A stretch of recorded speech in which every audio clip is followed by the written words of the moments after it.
Boa noite, pessoal. Mais uma aula ao dia. Mais uma aula dos espinhos de cálculo 1. E relembrando que eu não sou professor, então estou suscetível a todo tipo de erro. Meu nome é Pedro e vamos para mais uma aula. Na aula de hoje, eu gostaria de apresentar-vos muitas coisas. Eu não quero necessariamente demonstrar tantas coisas. Até porque coisas que eu vou... As relações que eu quero apresentar para vocês, elas são mais difíceis de serem demonstradas, de formas que vão um pouco além do cálculo 1, principalmente aqui envolve logaritmo.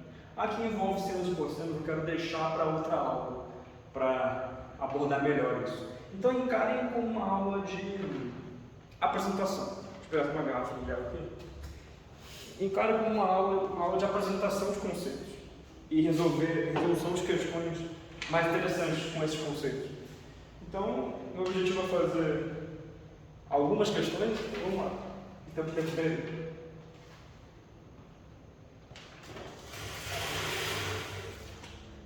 exemplo 1.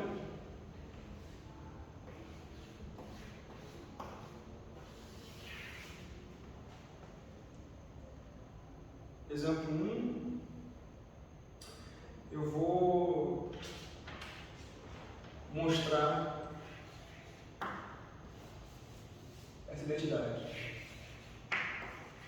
Limite de x tendendo a 0.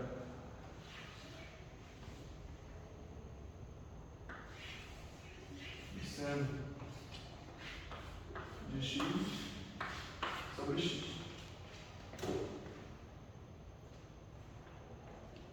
A princípio, isso parece 0 sobre 0. Mas o resultado disso é 1. Esse é o limite fundamental da trigonometria. É um dos que se diz. Que o seno de x sobre x, com x tendendo a 0, é igual a 1. Então, o nosso objetivo é atacar essa questão. Como fazer isso? Eu quero primeiro trazer para a aula um triângulo retângulo.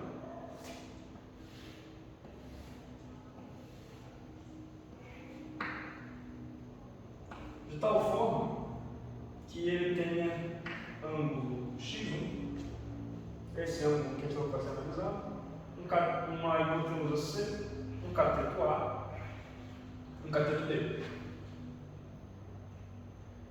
Bom, o seno de x1, a gente sabe que o seno de x1 é igual a b sobre c. E vamos chamar c1, b1 e a1. Depois eu vou trazer um próximo triângulo.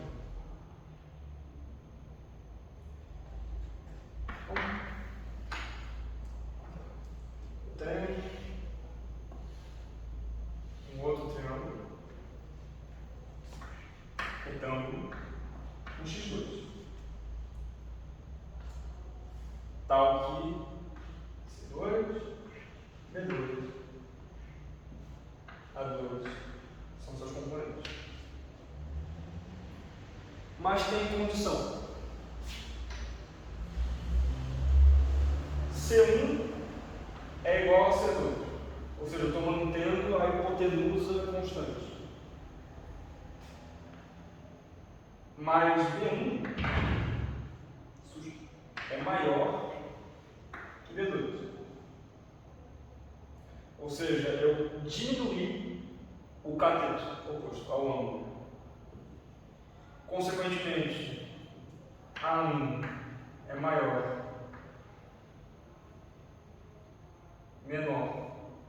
Esse aqui é menor que esse. De novo, o desenho não é fiel, só. E x1 é maior. Ou seja, eu peguei um triângulo retângulo e eu diminuí o cateto oposto dele. mantendo a relação de Pitágoras vale, ou seja, mantendo que C ao quadrado é igual a A ao quadrado mais B ao quadrado. Mantendo isso, ou seja, eu diminuí proporcionalmente B e aumentei proporcionalmente A para manter C constante.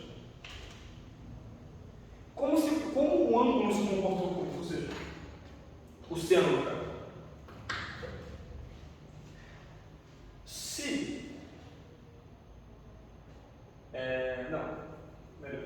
Aqui, ó. O seno de x sobre 2, não, de x2, vai ser D2 C2. Só que aí que tá. Vamos analisar. Como C1 é constante, ou seja, C1 é igual a C2, o meu B1 é maior que o meu B2. Eu justamente construí o segundo triângulo diminuindo o cateto. O que nós então tiramos disso? Se C2 fica igual, C fica igual aos dois casos. Então, C é igual aos dois casos. E B1 é maior que B2, necessariamente seno de x1 maior que seno de x2. Por que serve isso? Para a gente entender que a tendência do ângulo, do seno do ângulo que está diminuindo, é o seno também diminuindo, o valor dele. Então é mais uma discussão interessante de uma forma mais analítica da trigonometria. Como a gente avança nesse critério? Tem mais uma apresentação para vocês.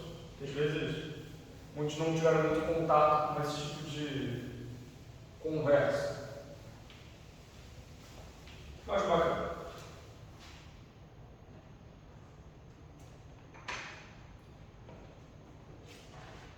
Eu trouxe um exemplo numérico. Tem uma peculiaridade do seno que o seno de x se comporta de uma forma interessante quando o x é muito pequeno. Como pequeno, você me pergunta? Na engenharia, por padrão, a aproximação é de 15 graus. Como assim? Tem uma aproximação do seno que é: se x for pequeno, o seno de x é aproximadamente x. Ou seja, se x for pequeno, seno de x é próximo de x. Esse aqui é um sinal de próximo, de proximidade. Esse aqui é o igual, esse aqui é o próximo. E o pequeno, nesse caso, é 15 graus. É a partir de 15 graus nós consideramos essa igualdade válida.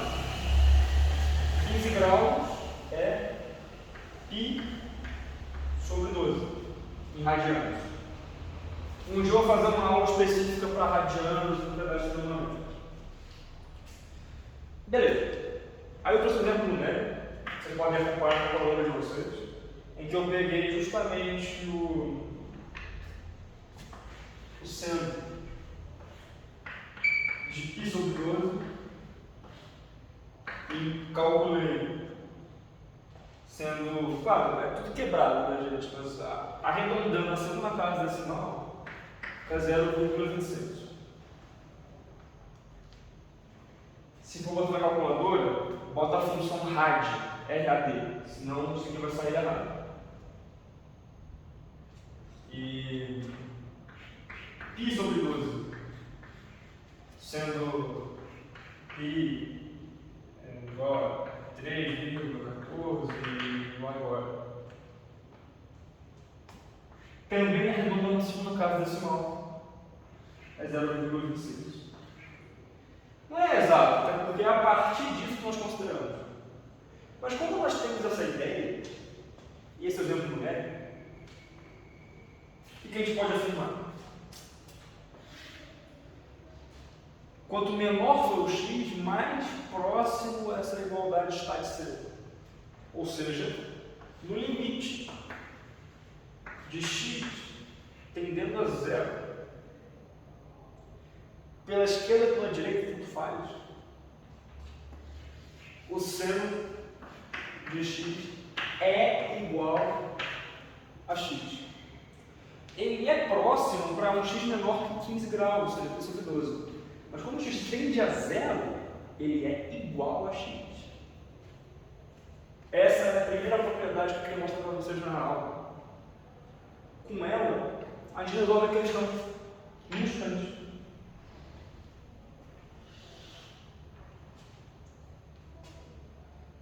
Quando o x tende a zero, seno de x tende a x.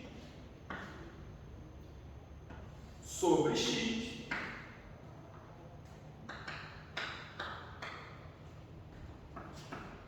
igual.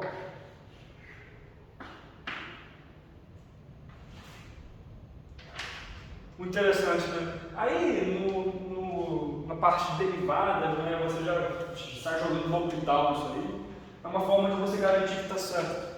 O L'Hopital, eu só vou trazer de curiosidade aqui, é para a parte de derivada. Seria quando você tem uma determinação, você deriva assim embaixo e calcula um ponto. A derivada de, bem pequenininha, a derivada de x é 1, a derivada do seno de x é cosseno de x. Quando o x tende a zero, isso aqui vai ser 1. Aí, claro, nesse caso aqui tem uma peculiaridade que seria, você tem que,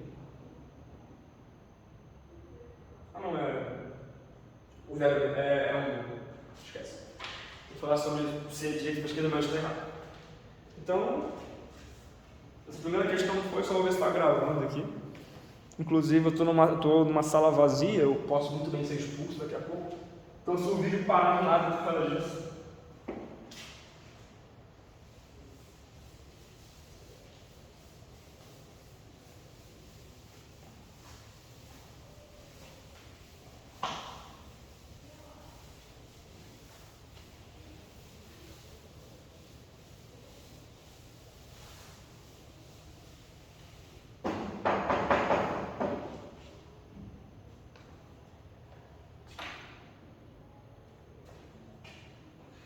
Exemplo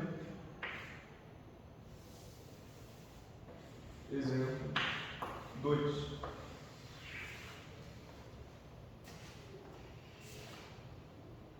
E eu, só um adendo aqui, gente, antes de começar a escrever no exemplo 2, eu trouxe o gráfico.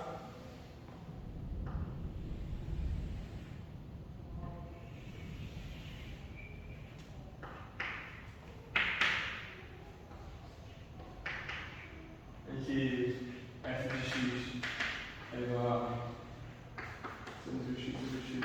A gente vê muito pouco gráfico nas aulas, eu gosto de trazê-los. Eu trouxe.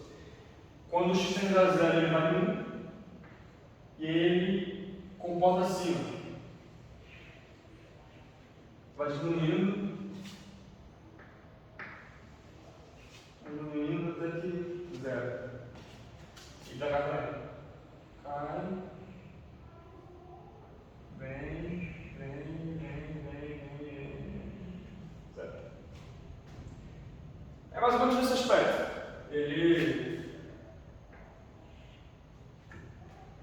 Ele parece que vai fazer um movimento oscilatório completo, mas ele é como se fosse amortecido. E ele vai encurtando a oscilação dele até que ela vai próxima de zero. Isso, inclusive, é o tema das próximas questões. O que acontece quando essa relação vai para infinito? Aqui já está esticado, eu já vi que vai para zero, mas eu vou explicar o porquê disso. Até porque eu vou te explicar o que acontece quando você tende essa função para infinito. Não é trivial. Inclusive, essa é a exemplo agora. Eu vou manter esse gráfico aí. Inclusive, funções desse tipo você vê muito em vibrações mecânicas, equações diferenciais, equações de onda, enfim, sistema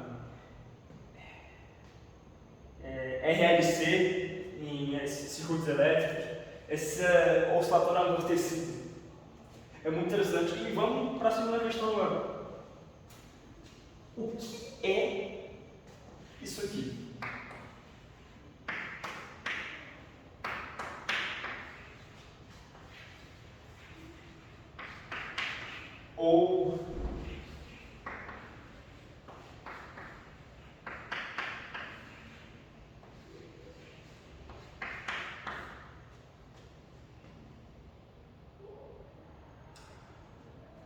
Ou seja, o que nós queremos? Como nós entendemos o comportamento das funções seno e cosseno quando o x vai para infinito positivo ou negativo? Bom, um entendimento que alguns podem ter é o seguinte: que essas funções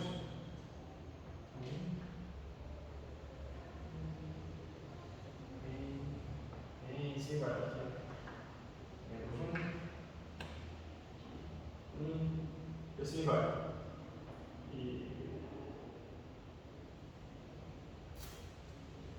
Ela vai em período aqui é zero, aqui é a função cosseno, tá? Só deixa claro. Cosseno de x aqui, aí volta. Ou seja, de 0 a 2π, ela ocupa todos os valores de 1 a menos 1. E assim vai, eternamente. E para cá também. E o seno diz a mesma coisa que ele começa daqui.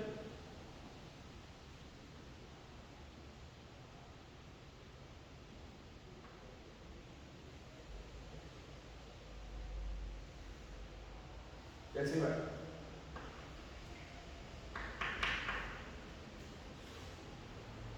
Ou seja, a gente tem um conhecimento de que estamos falando de funções que são limitadas. Ou seja, o cosseno de um ângulo, ele pode ser menor ou igual a 1 e maior ou igual a 1. E mesma coisa com o seno. Não é igual a 1, maior ou igual a 1.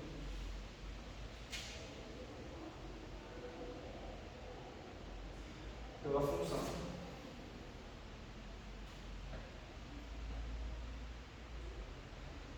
Então, qual é o problema?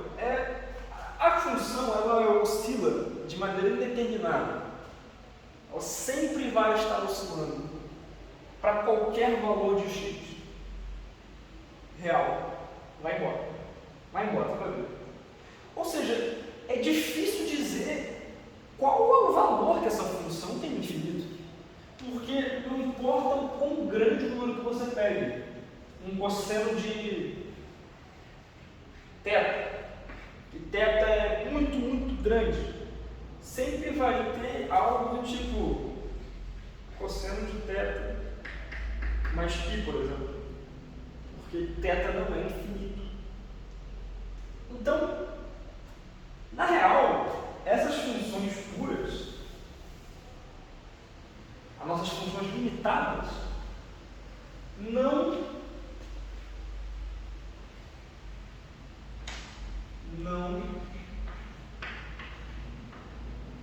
possuem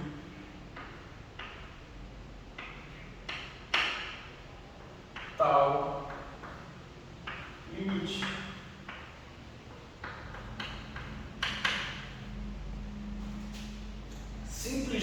não há definição do valor que a função seno e cosseno podem ter definido.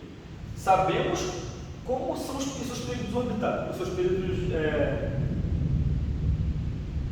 Estão ouvindo? Estou explicando a vez. Como são os seus períodos? Sabemos também que elas são funções limitadas. Mas qual é o valor? Não tem. Então, o seno de x, o cosseno de x, para infinito positivo ou negativo, não tem significado. Mas aí você me pergunta, poxa, então como é que calcula isso aqui? Você falou que tinha. Realmente tem. Porque é diferente a situação. Vou explicar. Quando a gente faz limite de x tendendo a mais ou menos infinito de f de x, que é igual, não, de seno de x, nós temos uma peculiaridade. Por mais que eu não consigo saber qual é o resultado disso aqui no infinito, eu sei que está exclusivamente entre menos 1 e 1. Ou seja, eu não sei qual é o valor. Se ele é positivo, se ele é negativo, mas eu sei que ele está entre menos 1 e 1. Então, na verdade, o que você tem é um caso em que uma função limitada, que é o seno de x, é multiplicada por outra função que vai a zero. Seno de x, com x tendendo mais infinito ou menos infinito, vai para zero. Nesse viés, você não sabe qual é o resultado do seno de x, ou cosseno de x, tanto faz. Você não sabe qual é esse resultado. Porém, você sabe que ele está multiplicado por algo que vai para zero. Ou seja, mais 1 ou menos 1, ou qualquer coisa no meio, vezes zero, é zero.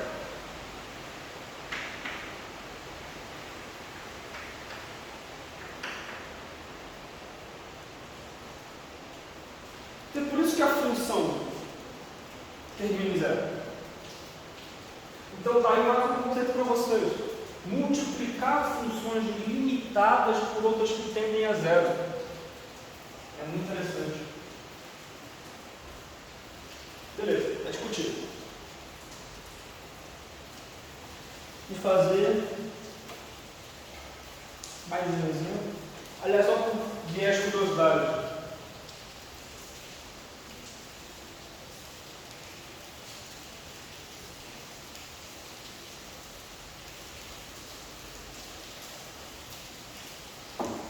O limite de x tendendo a zero pela direita de cosseno de x sobre x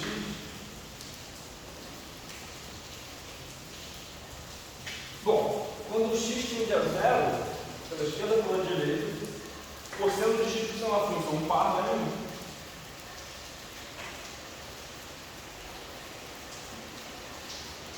X. Bom, por que eu especifiquei para a direita? Se eu botasse de forma geral, não existiria um limite, porque x pode, os números próximos de zero, porém negativo, vão dar menos infinito. E os números próximos de zero, porém positivo, vão dar mais infinito. Ou seja, eu especifiquei em uma direção. Deixa eu fechar a porta aqui rapidinho.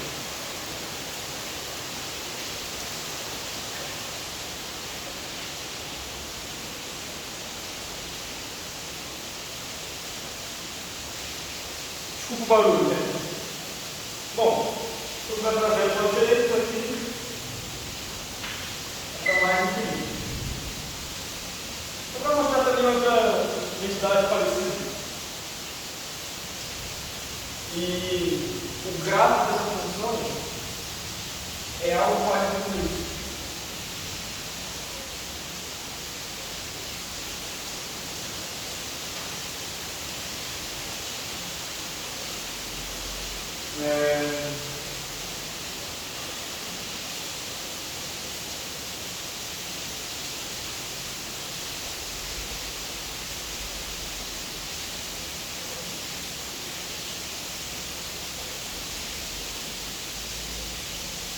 Ou seja, ele vai tender para menos infinito e para mais infinito.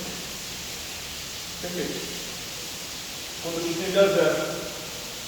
É por isso que a gente não consegue limitar direito o valor dele. Quando estiver igual a zero, diverge os valores. Maravilha. Vou fazer mais uma questão.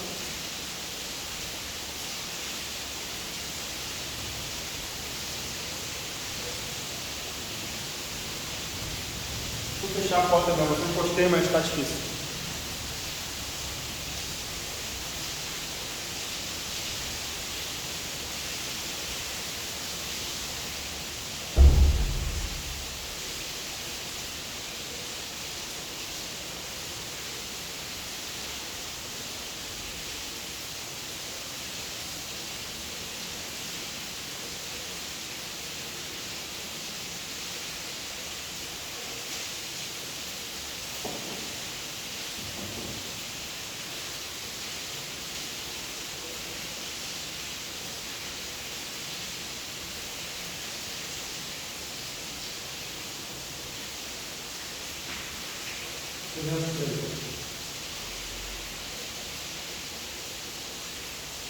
Teremos o limite de y tendendo a zero de 2 e multiplico Ln de 1 mais y sobre isso. Ou seja, mais uma vez, temos um caso de 0 sobre 0. O ln de 1 é igual a 0, porque pensa assim, que número e tem que ser errado para 1. Se e é maior que 1,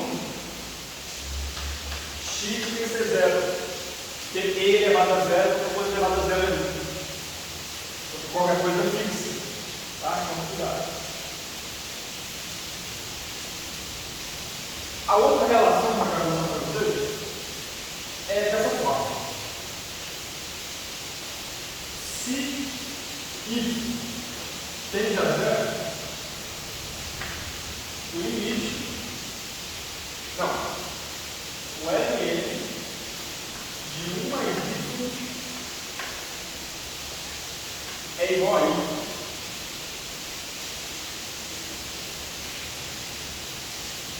Bom, para demonstrar isso aí, eu preciso da expansão de Taylor,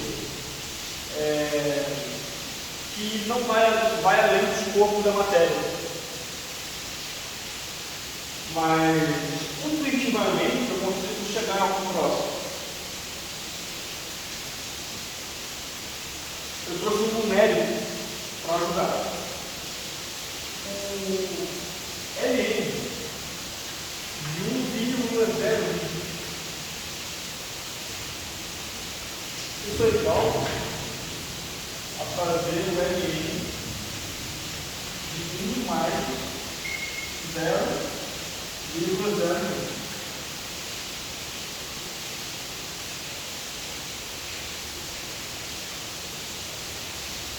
Quando você joga isso na calculadora, o resultado que você encontra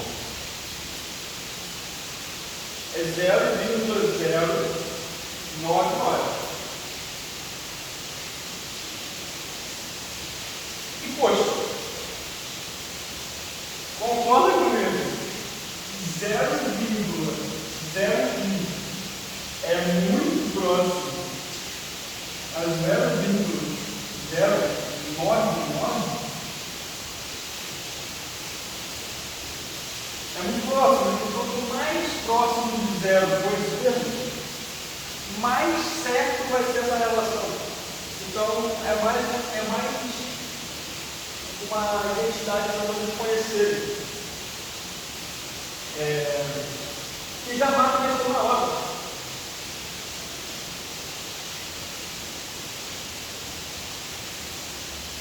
Por que mata a questão na hora? Bom, o limite de 0 a 0, o limite de o ln de 1 mais 1 vai ser isso.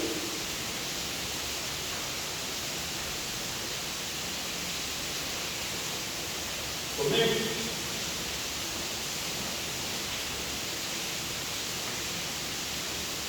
Isso é para mostrar como conhecer, o conhecimento consegue te abrir espaço, consegue te facilitar a compreensão, porque, poxa, isso aqui não é nada de ideal. O logaritmo aqui, esse número atrapalhando, com esse conhecimento,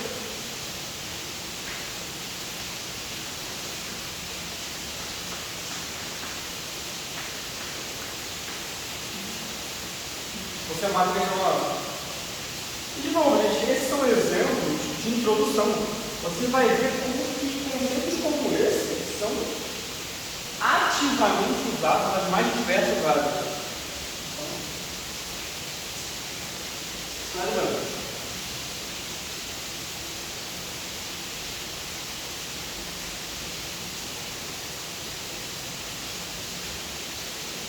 Deixa eu ver quanto tempo eu tenho do vídeo.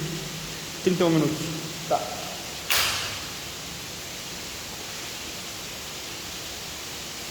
Exemplo 4. De novo, é outra demonstração. E não vai ser demonstração, mas uma apresentação. É mais numérico novamente. Esse tipo de identidade. Limite de x tendendo a infinito de 1 mais 1 sobre x.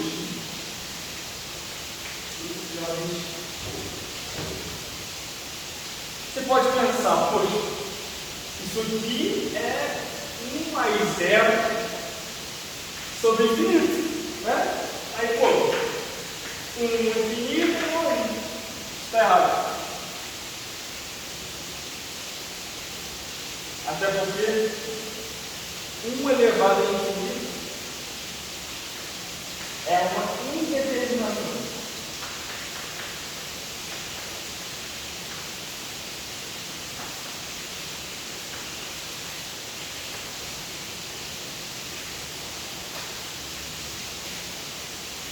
Por quê? Qualquer coisa elevada a infinito,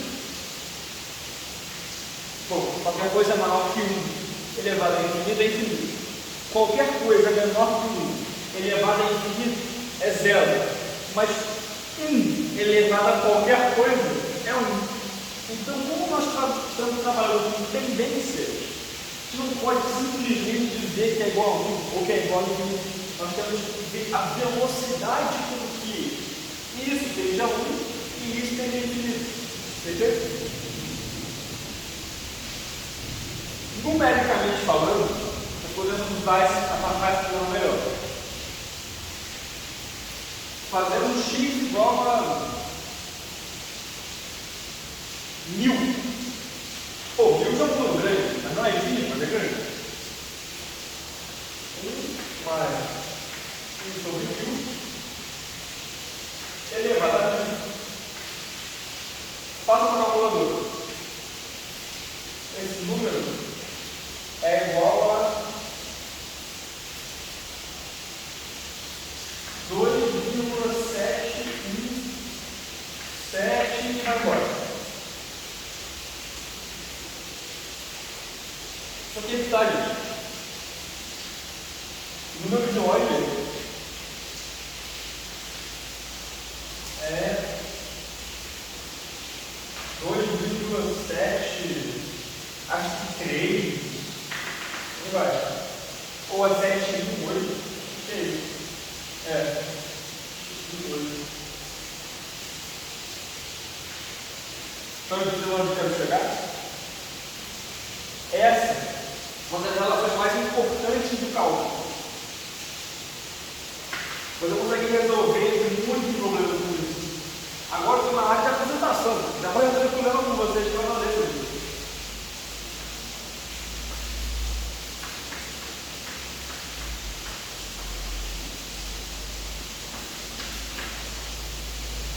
Essa é a definição do número de Euler.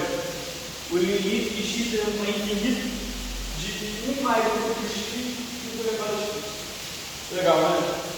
Vou ver o valor disso. Beleza, vamos para o tema aqui.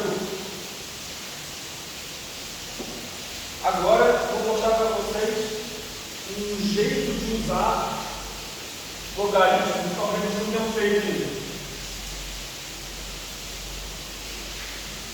Uma função bem diferente, mas é mesmo tempo simples.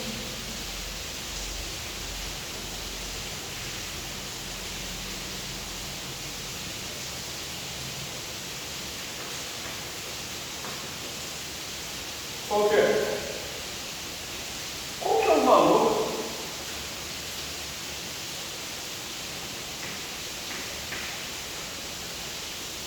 quanto que vale 2 elevado a x igual a 3? Poxa, a vida inteira você aprende que a quantidade de variáveis impacta na quantidade de equações, para formar se é possível ou não. Se eu tenho uma variável, que é o x, e uma equação, eu necessariamente tenho uma solução. Mas como é que eu faço? Legal, né? Bom, você pode aplicar logaritmos dos dois lados, de qualquer base. A base não interessa. Um dia eu vou explicar melhor para vocês o porquê. Então, o log de base é o contrário.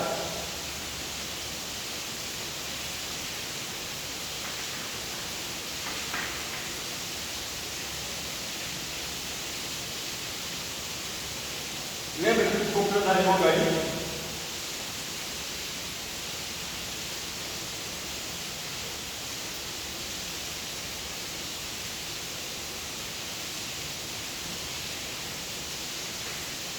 Ou seja, se o log de A elevado a C na base B é igual a D, o log C vezes o log de A na base B também é igual a D. A exponencial do logaritmo não cai. Ou seja, x igual a log 2 log de B. X igual a log de 3 sobre log de 2. E um dia eu explico para vocês por que isso acontece, mas a mesma coisa que fazer x igual ao log de 3 na base 2. Por isso que a base é igual. Ela é simplificada na razão. Então, vocês podem colocar na calculadora. Calcula o log de 3 na base 2 e... Ou melhor, a calculadora só vai ter um log na base 10, que é o que você pôs. Faz log de 3 sobre log de 2. Faz isso.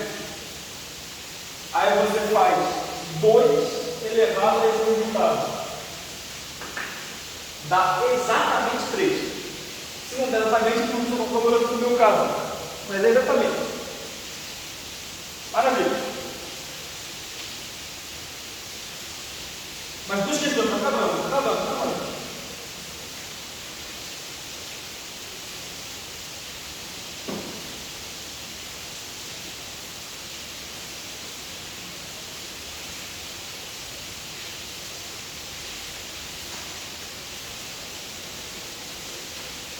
Não sei. que nós temos? Deixa eu ver quanto tempo tem.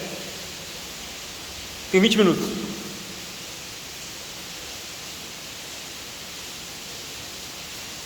Quanto que é o limite de x tendendo a zero da raiz cúbica de x ao quadrado vezes seno de x sobre x. Falei que o negócio vai ficar interessante? Bom, gente, pela propriedade, direto a gente fala, poxa, aqui o seno de x tem que ter um limite de x na zero. Se no x é 0 a 0, o seno de x é igual a x. Ou seja, é a mesma coisa que eu fazer isso aqui. Raiz cúbica de x ao quadrado vezes x sobre x. Então, o que nós temos? Que vai ser a raiz cúbica de x ao cubo sobre x. Mas é que está, a raiz cúbica de x ao cubo é x sobre x é igual a 1, pessoal. Se munir de conhecimento faz você ficar um cão desse e falar trivial, mato. Aqui. Vou fazer ela tanto de x, bato.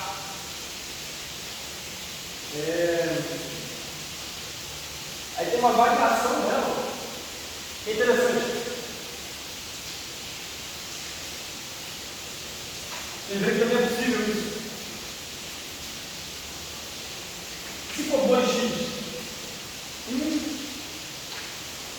olha que curioso o que acontece.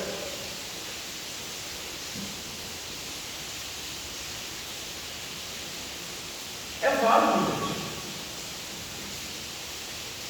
Com isso aqui também tende a zero, isso sai. Entende? Tipo, se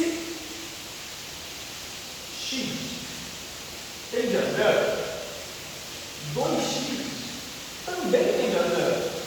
3x tende a zero, menos 5x tende a zero, assim vai. Não importa a constante, x vai para zero. Mas muda a velocidade com que vai a zero. Então por isso que sai o tempo inteiro. Dessa forma, a gente vai ter que a raiz cúbica de x ao quadrado vezes 2x. Vai para zero, sai igual. Ou seja, raiz cúbica de 2x cúbico sobre x é a mesma coisa que raiz cúbica de 2 vezes x sobre x.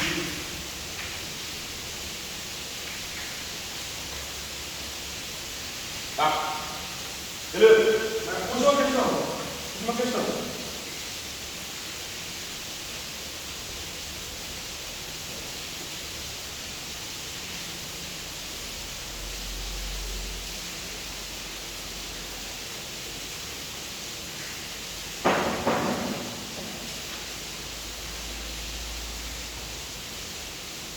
Exemplo 7. Limite de x tendendo a mais infinito de x mais 1 sobre x menos 1 elevado a x mais 1. Aqui você tem uma coisa chamada mudança de variável. Você consegue trabalhar com diferentes variáveis tendendo para o mesmo lugar. Olha que curioso. Você faz. Se você faz y igual a x menos 1, quando x vai para infinito positivo, y também vai para positivo. Mas ao mesmo tempo, y somando 2 dos dois lados, mais 2 é igual a x mais 1. Somei mais 1, deu 0, somei mais 1, deu mais 1. Que está aqui. Olha que curioso, eu consigo extrair mais informações e usar identidades que eu conheço. Fica assim, limite, limite de y, tem que lembrar mais infinito, de y, x mais 1 é y mais 2, x menos 1 é y, x mais 1 é y mais 2. Então, eu vou mexer melhor aqui dentro, fica y sobre y é 1, mais 2 sobre y, isso elevado a y mais 2. Mas ainda não está daquele jeitinho que a gente viu. 1 mais 1 sobre alguma coisa, elevado a alguma coisa, que essa vai definir quando vai fazer. Tem que chegar perto disso, para a gente extrair e conseguir resolver.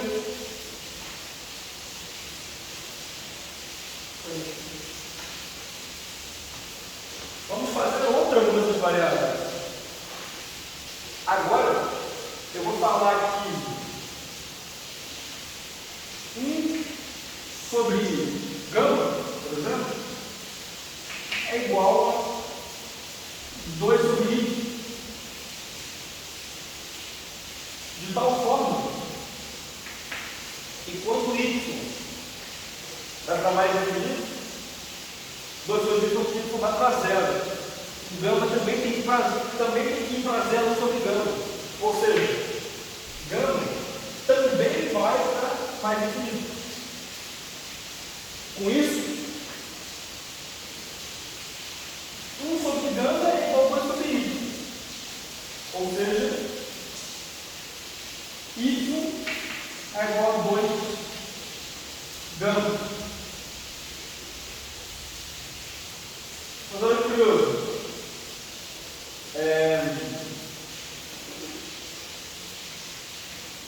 Eu posso fazer isso dessa forma. Calma aí.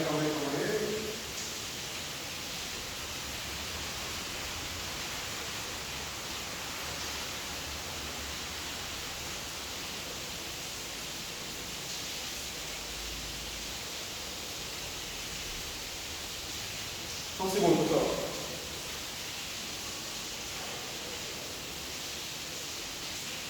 Mais um.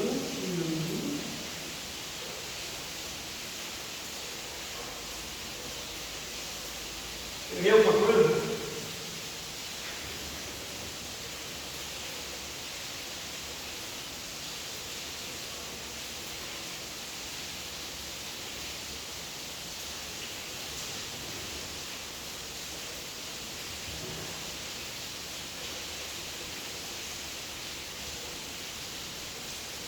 Vixe, calma aí. Deixa